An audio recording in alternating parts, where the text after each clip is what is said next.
Ang susunod na palabas ay rated PG.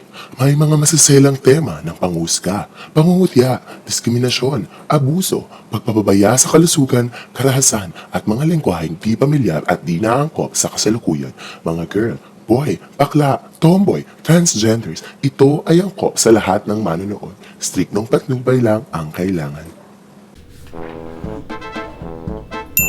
You got mail. Hello everyone, just to remind you, my birthday is in a few days and hope you're all doing well. Hope to see you guys on my special day and please wear something classy. The club is implementing a very strict dress code, so for the ladies, wear something pastel since it's a pastel themed party, and for the guys, I know you all look good in your suit or any semi-formal attire. XOXO, Pia. Hirap naman. Wala akong masuot. Well, technically meron, but like, duh, dress code. Oo, yung dress code na yan. Simula ata na lumabas tayo sa mga sinupupunan ng mga nanay natin, may dress code na. Ultimo na nga lang yung kumot ay babalot sa'yo ng doktor, either pink kapag may hiwa ka, or blue kapag may extra balat.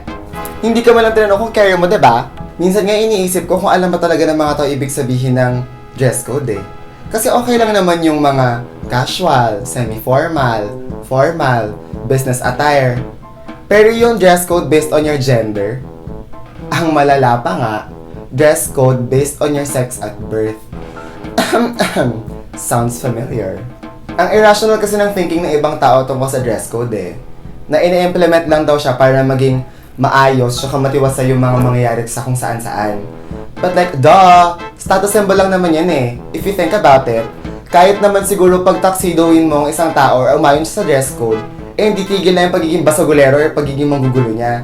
In the same vein, na hindi naman porke nakasando at nakashorts ka lang, ibig sabihin wala ka pang bayad. Pwede ka naman daw kasing mamili between the dress code ng pangbabae or ng panlalaki. Oo nga naman. Pero paano naman kami? Oo, kaming mga hindi nag-identify bilang babae or bilang lalaki. Genderqueer or queer.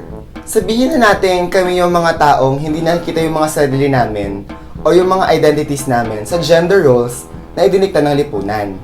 Mula sa pagkilos, gender norms or gender roles, hanggang sa pananamit.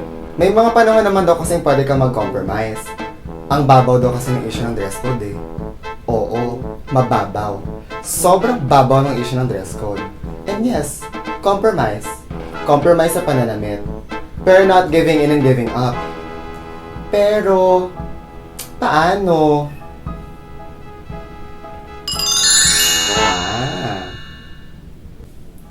So yun nagsabing babae lang pwede mag-pastel.